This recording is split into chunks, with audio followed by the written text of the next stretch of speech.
백내장 수술을 받은 모든 사람에게는 한 번은 후발 백내장은 생깁니다.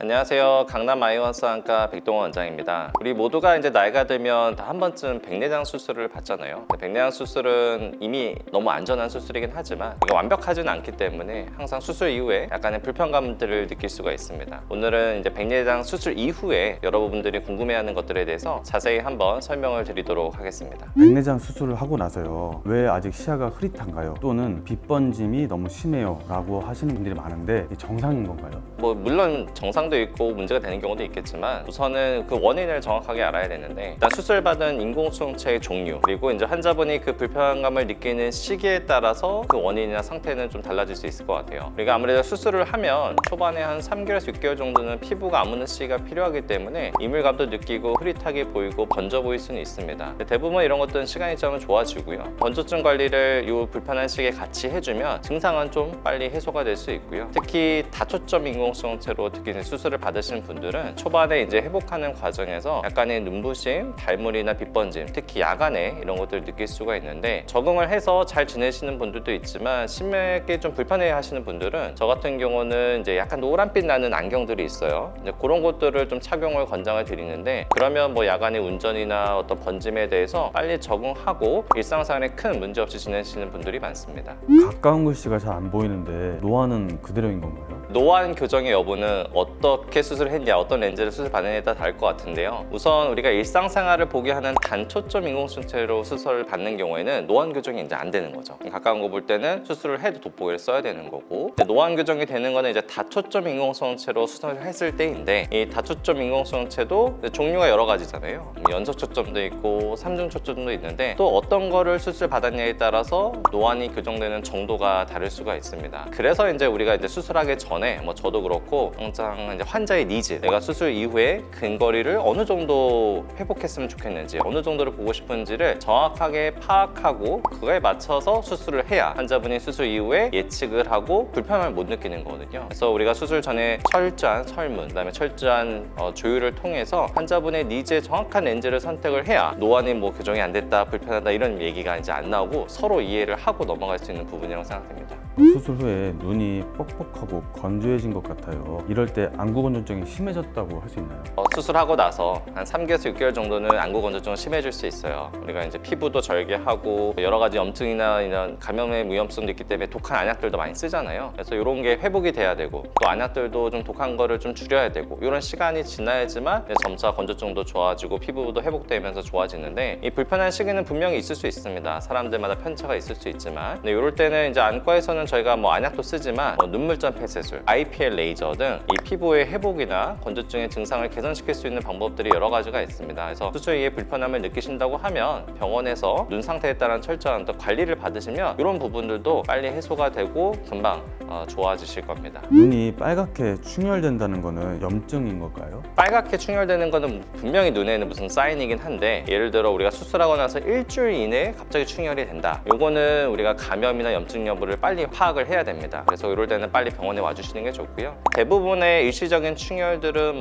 건조증이나 알레르기 반응인 경우가 많아요. 그래서 인공노획이나 이제 안약들을 쓰면서 호전이 되면 큰 문제가 없게 되고요. 다만 예를 들어 아까 말씀드린 것처럼 일주일 이내 중요한 시기, 아니면 예를 들어 시력 저하, 눈곱이 많이 낀다든지 눈꺼풀에 부종이 막 생긴다든지 다른 좀 안 좋은 증상들과 동반이 되면 이때는 빨리 안과에 가서 염증이나 감염 여부를 확인하는 것이 좀 필요할 것 같습니다. 수술한 눈이 당기고 뻐근한데 이것도 괜찮은 걸까요? 초기에 생기는 3개월, 6개월에 생기는 증상은 대부분 건조증이에요. 이제 우리가 눈물의 흐름, 눈물이 만들어지고 유지되고 이제 없어지고 하는 이 과정의 흐름이 깨지기 때문에 눈에 윤활 작용이 안 되면서 당기는 느낌, 뻑뻑한 느낌이 있을 수 있거든요. 이런 것들은 건조증 관리만 잘하면 큰 불편함 없이 넘어갈 수 있으니까, 일단은 그런 증상이 있을 때는 정확하게 내 눈이 어떤 상태인지를 한번 병원에서 파악하는 것이 좋을 것 같습니다. 그럼 수술 후에 시간이 얼마나 지나야 시력이 안정화될까요? 우선 시력이라는 것은 항상 변동성이라는 게 게 있어요. 수술을 했든 안 했든 하루에도 이렇게 편차가 있거든요. 다만 우리가 수술을 하고 나서 다음날 바로 잘 보이는 분들도 있고 좀 시간이 지나야 시력이 올라오시는 분들도 있습니다. 대부분 우리가 백내장 수술할 때 인공수정체를 눈에 집어넣는데 이 인공수정체가 눈에 좀 안전하게 자리 잡는 기간은 한 달 정도를 말씀드려요. 그래서 한 달 기준으로 좀 많은 좀 자유로운 활동이 가능한데 보통 이 한 달 정도가 지나면 시력은 웬만하면 일정하게 나옵니다. 그래서 그런 질문을 받았을 때는 저는 한 달 정도를 말씀을 드리고 있습니다.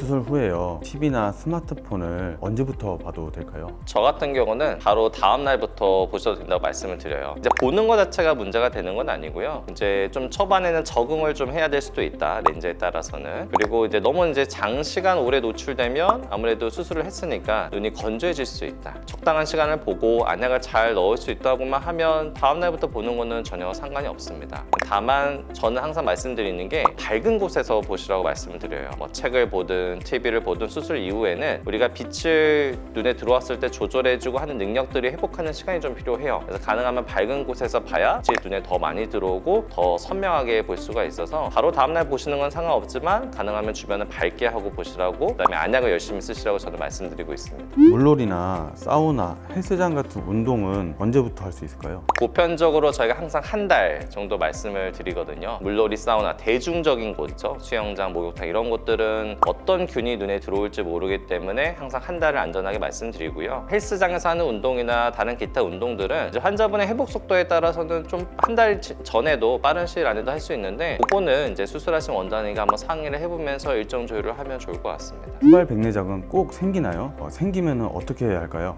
백내장 수술을 받은 모든 사람에게는 한 번은 후발 백내장은 생깁니다. 이제 백내장은 인공수정체를 우리가 눈 속에 어떤 특정 공간에 집어넣는데 그 공간에 때가 한번 끼는 걸 우리가 후발 백내장, 뭐 후나 훈탁이라고 하거든요. 근데 요거는 이제 조금씩 시간이 지나면서 시야가 다시 뿌옇게 되는 이제 증상으로 느껴지고요. 보통 뭐 빠르면 3개에서 6개월 정도 시작되고 뭐 천천히 진행되면 진짜 몇 년이 지나서 진행되는 경우도 있습니다. 네, 수술하고 나서 뭔가 서서히 다시 좀 뿌여지는 느낌이 든다. 이럴 때 이제 병원에 오면은 이제 후발 백내장 진단을 받게 되는데 우리가 레이저 장비 중에서 야그 레이저라는 게 있어요. 약간 공기 같은 레이저인데 이 야그 레이저로 아주 쉽고 간단하게 치료가 가능합니다. 그래서 후발성 백내장에 대해서는 누구나 생기긴 하지만 전혀 걱정하실 부분은 아니라고 생각하시면 좋을 것 같아요. 녹내장이나 황반 변성과도 연관이 있나요? 일반적으로 일단 영향은 적다고 볼 수 있는데 다만 질병, 녹내장이든 황반변성이든 당뇨망막병증이든 내가 갖고 있는 기저질환의 상태 정도에 따라서는 분명 영향을 받을 수 있습니다. 그래서 항상 저희가 백내장 수술을 하기 전에는 환자분이 어떤 기저질환이 있는지 어떤 눈에 합병증이 있는지 항상 면밀히 파악을 해야 되고 그 상태에 따라서 정확한 이제 선택이나 수술에 회복하는 데 도움이 되는 치료들을 같이 병행해서 해야 되기 때문에 그런 부분들이 크게 문제가 되지 않는 환자들은 문제가 되진 않겠지만 기저질환이 이미 심하게 있는 분들은 좀 철저하게 같이 관리를 해야 되는 것은 분명히 중요합니다. 수술 후에 시력이 더 나빠질 수도 있나요? 뭐 나빠진다고 하면 여러 가지 이유가 있겠죠. 눈에 다른 병이 생기지 않는다는 전제하에서는 백내장 수술하고 나서 시력의 변화는 거의 없습니다. 하지만 우리가 이제 나이가 들어가면서 황반변성, 녹내장, 뭐 당뇨가 있으신 분들은 당뇨망막병증 이런 이제 질병들이 생길 수가 있잖아요. 이런 질병들 때문에는 시력의 변화를 일으킬 수가 있습니다. 그래서 이런 기저질환이 있는 분들은 철저하게 안과에서 관리를 받아야 수술 이후에도 내 시력을 아주 오래 잘 유지할 수가 있습니다. 그러면 후발 백내장은 정기적으로 생기는 건가요? 우선은 한 번은 무조건 생기고요. 한 번 치료하면 일단 치료가 됩니다. 그래서 대부분은 한 번으로 끝나요. 아주 드물게 이것도 이제 세포의 증식으로 일어나는 게 후발 백내장이라서 이 세포 증식이 활발한 분들은 다시 우리가 열어놓은 그 후발 백내장이 치료된 자리가 조금씩 좁아지는 분들이 있습니다. 좁아져도 시야나 시력에 영향이 없으면 지켜보셔도 되고 만약에 나는 다시 조금 뿌얘지는 것 같다. 근데 실제로 검사를 해보니까 후발 백내장 증식을 해서 좀 다시 좁아졌다. 그러면 다시 열면 됩니다. 그래서 이 치료나 이 과정은 너무 이제 간단하고 눈에 자체도 큰 무리가 없기 때문에 이거에 대해서는 너무 걱정은 안 하셔도 될 것 같아요. 오늘 제가 여러 가지를 말씀드렸는데 이 여러 가지 불편한 점들이 모든 분들에게 다 생기는 건 절대 아닙니다. 그리고 백내장 수술은 모든 사람이 태어나면 한 번은 다 받아야 되는 수술이고 워낙 요즘은 기술이 좋아지고 뭐 약들도 좋아져서 안전하게 다 이루어질 수가 있습니다. 하지만 그래도 나는 불편할 수 있거든요. 근데 그런 불편한 점은 수술해 주신 원장님과 충분히 상의해서 잘 관리하고 치료해 가면은 얼마든지 수술 이후에 밝은 시야로 남은 인생 사실 수가 있습니다. 그래서 백내장 수술 이후 너무 걱정하지 마시고요. 궁금한 점 있으면 언제든지 댓글 리플 달아주시고 또 진료 필요하시면 언제든지 방문해 주시면 친절히 진료 받드리도록 하겠습니다. 오늘의 정보도 도움이 되셨으면 구독, 좋아요 부탁드립니다. 감사합니다.